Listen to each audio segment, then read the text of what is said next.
لیکن یہ حضرت یوسف اپنے اختیار سے نہیں کر رہے, اس میں ان کی مرضی, کر نہیں سکتے کچھ. یہاں پہ آگے چلتے ہیں ہم. پھر بالآخر ہوتے ہوتے محل میں پہنچ گئے, بکتے بکتے بادشاہ نے ملازم بنا کے رکھ لیا. بالآخر اچھا اب یوسف علیہ السلام کے اختیار میں ہے کہ اپنی نظر کی حفاظت کریں, کوئی غیر اخلاقی کام نہ کریں. اپنی عزت بچائی, بادشاہ کی زوجہ کا خیال کیا کہ بھئی جس نے مجھے گھر میں رکھا ہے میں اس کی بیوی پہ نظریں نہ ڈالوں. لیکن معاملہ کیا ہوا, الٹا ان پہ تہمت لگی. یہ کامیابی ہے ناکامی ہے؟ لیکن یہ بھی یوسف علیہ السلام کے اختیار میں نہیں. اچھا ایسے موقع پہ ہم میں سے کوئی ہوتا نا تو پتہ ہے کیا کہتا, یقیناً کسی نے کچھ کیا ہے, یقیناً کسی نے کچھ. مسئلے حل ہی نہیں ہو کے دے رہے. پہلے میں باپ کا لاڈلا تھا, کنویں میں ڈال دیا, چلو یار کنویں سے نکلا تو گھر آ جاتا, مسافر اٹھا کے لے گئے بازار میں فروخت کر دیا. لوگ میرے پاس آ کے کہتے ہیں کہ مفتی صاحب سارے کام الٹے ہو رہے ہیں, جس کاروبار میں ہاتھ ڈالو وہ کاروبار بیڑا غرق, لگتا ہے کسی. اور پھر روحانی ٹوپی ڈرامے سے رابطہ. روحانی عامل کو میں عامل لفظ ہی نہیں میرے منہ سے نکلتا. جو روحانی ٹوپی ڈرامے بیٹھے ہوئے ہیں نا آپ کو جن چڑیل بھوت بھگانے کے لیے, ان کے پاس جب آپ جائیں گے تو بتائیں گے فلاں نے کیا ہے, فلاں نے کیا ہے, فلاں قبرستان میں. لیکن یوسف علیہ السلام ایسا کچھ بھی نہیں سوچ رہے. ناکامیوں پہ ناکامیاں ہوتی جا رہی ہیں. تہمت اپنے آپ کو, جب انسان کوئی غلط معاذ اللہ کرے پھر تہمت لگے تو تکلیف تو وہ بھی ناکامی ہے. لیکن انسان کہتا ہے میں نے بھی تو جرم کیا ہے نا. ادھر اپنے آپ کو بچایا ہوا ہے بادشاہ کی بیوی سے, جوان ہے, بھرپور رغبت ہے, اس کے باوجود اپنے آپ کو گناہ سے بچا رہے ہیں. لیکن الزام کس پہ لگ رہا ہے؟ الٹا یوسف علیہ السلام پہ. لیکن یہ آپ کی یہ ناکامی ہے مگر آپ کے اختیار سے نہیں ہے. اس پہ بھی اللہ آپ سے ناراض, یہ اس کی علامت نہیں ہے کہ اللہ ناراض ہے آپ سے. بھئی میں کیا کر سکتا ہوں اس کے علاوہ. بالآخر بادشاہ نے یہ سوچا کہ یہ ثابت تو ہو گیا ہے کہ یہ صحیح ہے, میری بیوی غلط ہے, لیکن اگر میں نے یوسف کو سزا نہ دی تو پبلک یہ سمجھے گی کہ یوسف صحیح تھا, بیوی غلط تھی. تو پبلک کو چپ کرانے کے لیے, اپنی عزت بچانے کے لیے ان کو جیل میں ڈال دو. اب بتاؤ جیل میں جانا کامیابی ہے ناکامی؟ ترقی سے کس طرف آ رہے ہیں؟ تنزل. لیکن یہ آپ کے اپنے اختیار میں بولو نہیں. تو یوسف علیہ السلام بالآخر کہاں چلے گئے؟ جیل میں. یہ کامیابی ہے ناکامی؟ لیکن یہ کس کی طرف سے؟ یہاں ٹینشن میں نہیں آ رہے وہ. ہم ناکام بھی اپنی حماقتوں سے, اور پھر ٹینشن میں بھی اتنی آتے ہیں جیسے اللہ نے ہمیں یہ مصیبت میں ڈالا ہو. اور پھر اس کا علاج بھی یہ نہیں کہ جس کی وجہ سے ناکامی ہوئی ہے اس وجہ کو دور کرو, نہ نہ نہ, اس کا حل وظیفوں میں روحانی علاج میں تلاش کر رہے ہوتے ہیں. کوئی نفسیاتی ڈاکٹر کے پاس بھاگ رہا ہے, کوئی سائیکیٹرک کے پاس جا رہا ہے, میری ڈپریشن ختم کرو. سائیکیٹرک اپنے بڑے والے ڈاکٹر کے پاس جا رہا ہوتا ہے اپنی ڈپریشن. میرے پاس تو سائیکیٹرک بھی آتے ہیں, نفسیاتی ڈاکٹر بھی آتے ہیں, وہ کہتے ہیں یار ہم خود ڈپریشن میں. وہ اپنے سے بڑے ڈاکٹر کو اپنی ڈپریشن کا علاج کروا رہے ہوتے ہیں. میں نے خود دیکھا ہے. تو یوسف علیہ السلام مستقل کس میں؟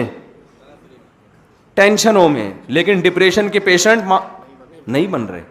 کیوں بھائی؟ یہ کس کی طرف سے؟ اللہ کی طرف سے. بس جو اللہ کی طرف سے, اللہ ناکامی کے نقشوں میں کامیابی پیدا کر سکتا ہے.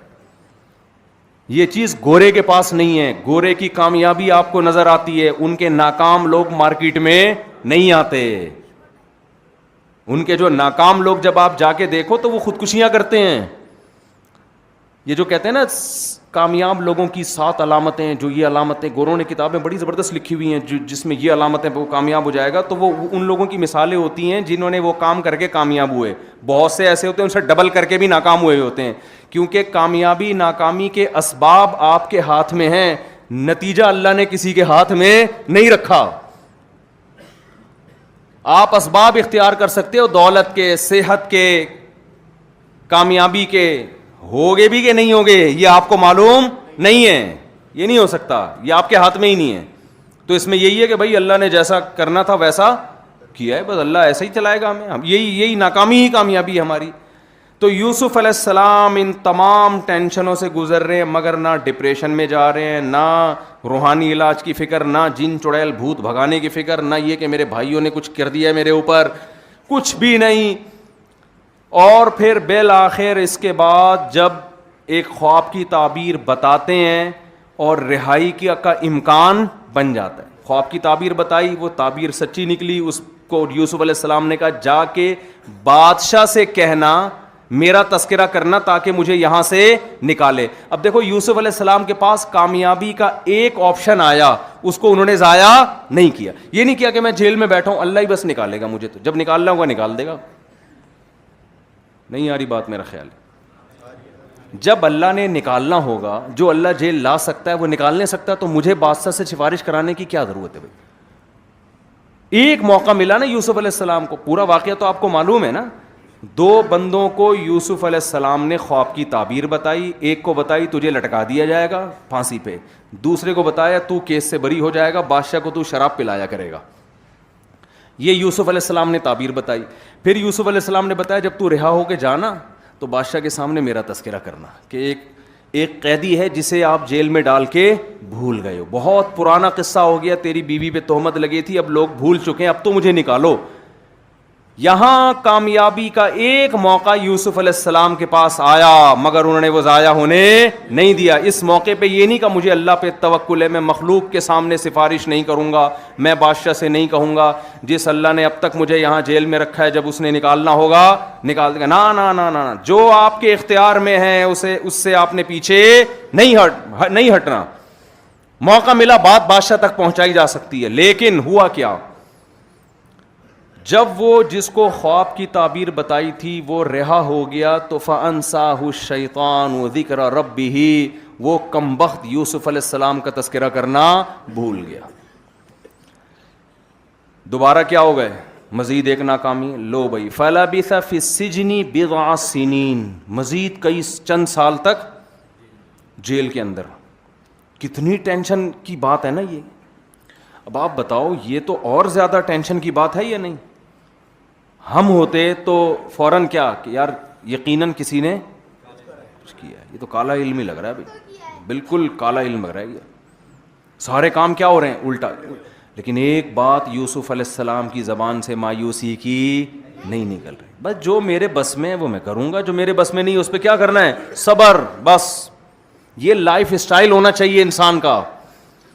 جو چیز آپ کے اختیار میں ہے اس میں سستی نہ کریں, جو اختیار میں نہیں ہے اس پہ ٹینشن نہ لیں, سب اللہ کی طرف سے, اور امید رکھیں اللہ انہی ناکامیوں میں کیا پیدا کرے گا, کامیابی. سب اللہ کے ہاتھ میں ہے.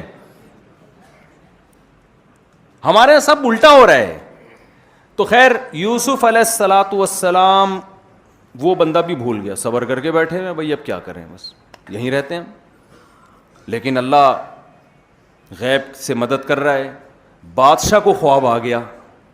جب بادشاہ کو خواب آیا ہے اس نے لوگوں کو جمع کیا اور پوچھا یا ایھا الملأ افتونی فی رؤیایا ان کنتم للرؤیا تعبرون, مجھے میرے خواب کی تعبیر بتاؤ. 7 موٹی گائیں 7 پتلی گایوں کو کھا رہی ہیں اور 7 گندم کے سبز خوشے سوکھے خوشوں کو کھا رہے ہیں. یوسف علیہ السلام وہ جیل میں, وہ بندہ کیا ہو گیا, بھول گیا. بادشاہ کو آیا خواب, اس نے بلایا پبلک کو, اپنے درباریوں کو بلایا کہ بھائی مجھے یہ آیا ہے 7 موٹی گائیں 7, وہ ان کی کھوپڑی, انہوں نے کہا پتہ نہیں کیا ہو رہا ہے بھائی, موٹی گائیں پتلی گائیں. تو انہوں نے کہا کہ اضغاث احلام, پراگندہ خیالات ہیں. بادشاہ سلامت, آپ دن بھر سلطنت کی فکر میں ٹینشنوں میں سوتے ہیں تو ٹینشنیں ہی خواب میں آئیں گی. موٹی پتلی گائیں. وما کننا, وہ کیا ہے, وما نحن بتأویل الاحلام بعالمین, اس طرح کے خوابوں کی تعبیریں ہمیں نہیں آتی. یہ کوئی خواب ہی نہیں ہے, بیکار سی بات ہے. کوئی خواب آیا ہوتا تو ہم ضرور بتاتے. اب یہ نہیں کہہ رہے کہ بھائی ہمیں نہیں پتا, ہم نہیں بتا سکتے, لیکن یہ لفظ زبان سے نکالنا انسان کے لیے بڑا مشکل ہے کہ مجھے معلوم نہیں ہے. یہ انسان اپنی کم علمی کا اعتراف وہاں کرتا ہے جہاں اس کا دنیا کا نقصان ہو رہا ہو. ڈاکٹر کے سامنے مان لے گا کہ مجھے نہیں پتا, کیونکہ پتا ہے وہاں فنٹر بنے تو بیڑا غرق ہو جائے گا. جہاں دنیا کا معاملہ آ رہا ہو نا وہاں تو آدمی, ورنہ جہاں نہ ہو تو وہاں کوئی بھی نہیں مانتا کہ مجھے نہیں پتا, بھائی سب کچھ مجھے ہی پتا ہے بس. تو وہاں جو ہے نا وہ اس کو ایک دم یاد